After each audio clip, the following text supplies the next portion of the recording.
नमस्कार, मैं हूं आपके साथ अंकिता पाल। ब्रीडिंग की शुरुआत करते हैं। शिमला में सीएम सुखविंदर सिंह सुक्खू ने वरिष्ठ अधिकारियों की बैठक को संबोधित किया और वहीं कहा कि वर्तमान प्रदेश सरकार के 1 साल का कार्यकाल पूरा होने के अवसर पर 11 दिसंबर 2023 को कांगड़ा जिला के पुलिस मैदान धर्मशाला में व्यवस्था परिवर्तन का 1 साल विषय पर राज्य स्तरीय समारोह आयोजित किया जाएगा। मुख्यमंत्री ने अधिकारियों को इस समारोह के सफल आयोजन के लिए सभी प्रबंध समय रहते हुए पूरे करने और इसमें भाग लेने वाले लोगों को हर संभव सुविधाएं उपलब्ध करवाने के निर्देश दिए। उन्होंने कहा कि समारोह से संबंधित कई प्रबंधों के लिए भी राजस्व मंत्री जगत सिंह नेगी, विधायक संजय रतन और केवल सिंह पठानिया जिला प्रशासन के साथ में समन्वय करेंगे। उन्होंने समारोह के दौरान स्थानीय लोगों को किसी प्रकार की असुविधा न होने देने की भी समुचित प्रबंध करने के निर्देश दिए हैं।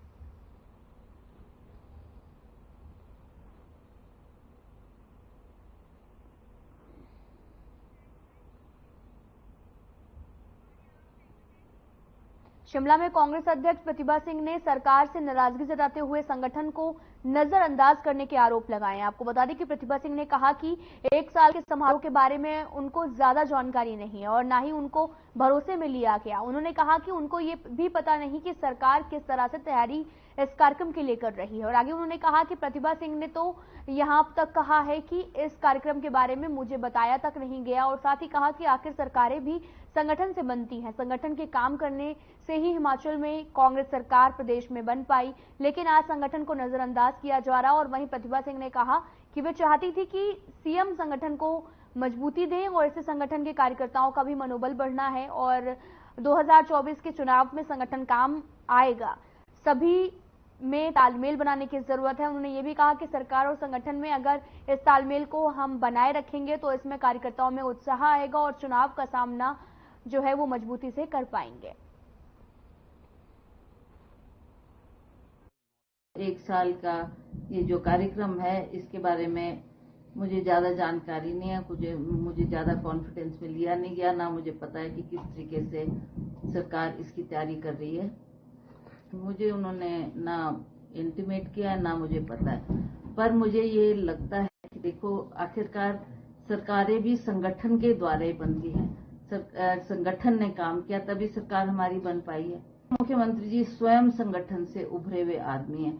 वो हर बार संगठन की बात करते हैं। वो कहते हैं मैं एनएसयूआई में रहा, यूथ में रहा और आज वो देश के प्रदेश के मुख्यमंत्री है। तो मैं चाहती थी कि वो संगठन को भी मजबूती देते, संगठन के कार्यकर्ताओं को अभी मनोबल बढ़ना था। संगठन का जो काम है वो अगले हमारे 24 के चुनाव में काम आना था। सभी में एक तालमेल। लोक निर्माण मंत्री विक्रमादित्य सिंह ने भी कहा कि प्रदेश में कांग्रेस सरकार का 1 साल का कार्यकाल पूरा होने जा रहा है और साथ ही उन्होंने ये भी कहा कि सरकार चरणबद्ध तरीके से गारंटियों को पूरा कर रही है। और वहीं विपक्ष के बयानों पर निशाना साधते हुए कहा कि जयराम ठाकुर हिमाचल की नाटी किंग हैं और उन्हें हर जगह नाटी डालने की आदत है। प्रदेश में कांग्रेस पार्टी सरकार को बने 1 साल पूरा हो गया है लगभग, और मैं समझता हूं कि बहुत कठिन समय में हमने सरकार को जो है उसका जिम्मेवारी प्रदेश के अंदर निभाई है। क्योंकि जब से कांग्रेस पार्टी की सरकार बनी है, जो पिछले सरकार की कारगुजारियां हैं उसकी वजह से जो करीबन 80,000 करोड़ रुपए का ऋण प्रदेश सरकार पर है, उसके बावजूद हमने मिलकर हिमाचल प्रदेश को आगे ले जाने में पूरा प्रयास किया है। चाहे रोजगार, स्वरोजगार के साधनों की बात है, प्रदेश में कर्मचारियों के लिए ओपीएस को लागू करने की बात है, या और भी जो बातें हमने कही है उनको चरणबद्ध तरीके से प्रदेश के अंदर इम्प्लीमेंट किया जा रहा है। सोलन में बीजेपी प्रदेश अध्यक्ष राजीव बिंदल ने प्रेस वार्ता आयोजित की और वहीं कांग्रेस को सोलन नगर निगम में होने वाले मेयर और डिप्टी मेयर के चुनावों के लिए भी घेरा और साथ ही उन्होंने कहा कि ये बहुत बड़ी विडंबना है और नगर निगम में मेयर और डिप्टी मेयर के चुनावों का कांग्रेस की प्रदेश सरकार हाईजैक करना चाहती है, जिसका जीता जागता सबूत विधायक को वोटिंग राइट देना है, जो कि सरासर गलत है। और आगे उन्होंने कहा कि सोलन नगर निगम में कांग्रेस के पास पूरी तरह से पार्षदों की मेजोरिटी भी है और साथ ही कहा कि बीजेपी ने कभी भी ये नहीं कहा कि उनके पास में मेजोरिटी है और वे चुनाव के लिए तैयार हैं, जिससे साफ प्रतीत होता है कि कांग्रेस की तरफ से लोकतंत्र की हत्या की जा रही है। उन्होंने आरोप भी लगाया कि कांग्रेस ने सोची समझी साजिश के तहत चुनाव की तिथि को आगे बढ़ाया है। बहुत बड़ी विडंबना हमारे सामने आ रही है। हिमाचल प्रदेश के लोकतंत्र को सरकार शक्तियों का दुरुपयोग करके हाईजैक करने में जुटी हुई। हिमाचल प्रदेश की वर्तमान कांग्रेस सरकार ने मेयर और डिप्टी मेयर के चुनाव को राजनीतिक रूप से हाईजैक करने के लिए, प्रभावित करने के लिए सर्वप्रथम एमएलएज को वोटिंग राइट दिया। यदि विधायक नगर पालिका में वोट डाल रहा है, कॉरपोरेशन में वोट डाल रहा है, तो वो तो मेयर भी बन सकता है। वो मेयर का चुनाव भी उसको लड़ लेना चाहिए।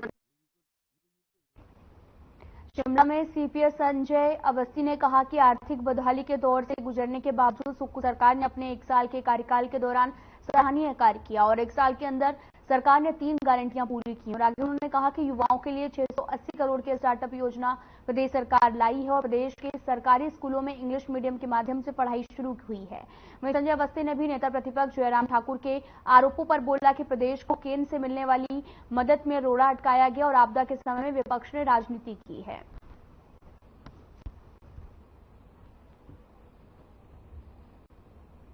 11 दिसंबर को वर्तमान प्रदेश सरकार का जो कार्यकाल 1 साल का पूर्ण होने जा रहा है और आपने भी देखा होगा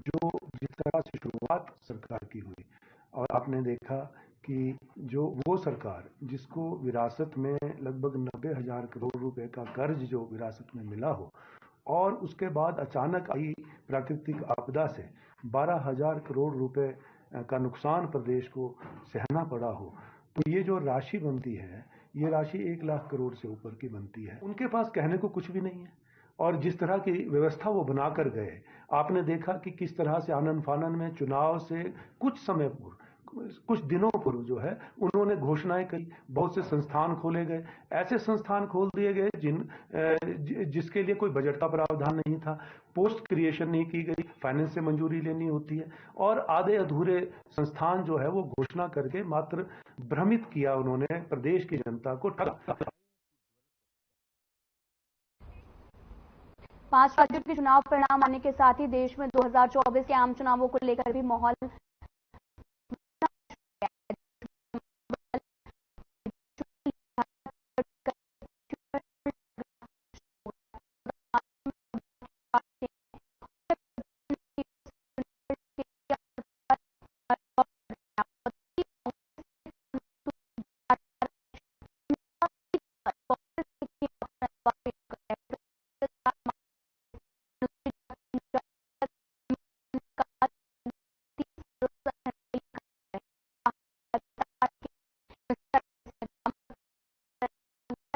पार्टी अध्यक्ष प्रतिभा सिंह उन पर विश्वास जताते हैं। अगर उन्हें लोकसभा चुनाव के लिए शिमला सीट से टिकट दी जाती है तो वो भी पार्टी के विश्वास पर खरा उतरने का प्रयास करेंगे।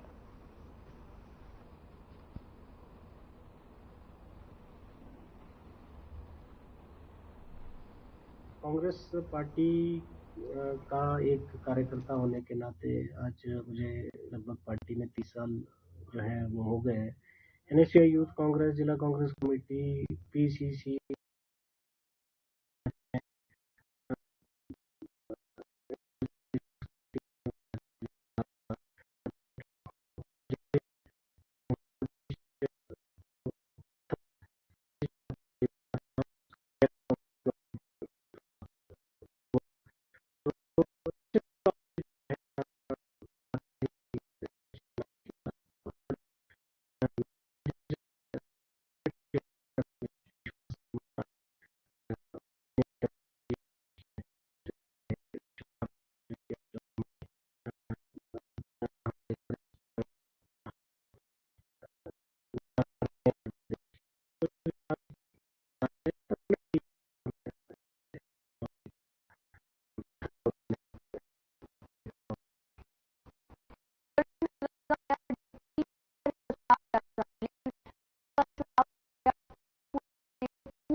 और सिर्फ जनता का विकास करी है। कमीशन खोरी तो सिर्फ और सिर्फ डॉक्टर रामलाल मार्कंडे जी के कार्यकाल में हुआ, दादागिरी भी उनके कार्यकाल में हुआ। कांग्रेस के कार्यकाल में तो सिर्फ विकास हो रहा। पूर्व विधायक डॉक्टर रामलाल मार्कंडे जी, उन्होंने विधानसभा चुनाव में जो उनकी हार हुई थी उससे बौखलाकर वह अपने जैसे पूर्व में किए हुए जो कमीशन खोरी, वह सरकारी कर्मचारियों से दादागिरी, वह जनता से दादागिरी, अपने कार्यकर्ताओं से दादागिरी, जो उन्होंने पूर्व में जो कार्य किए थे, अब उसका वह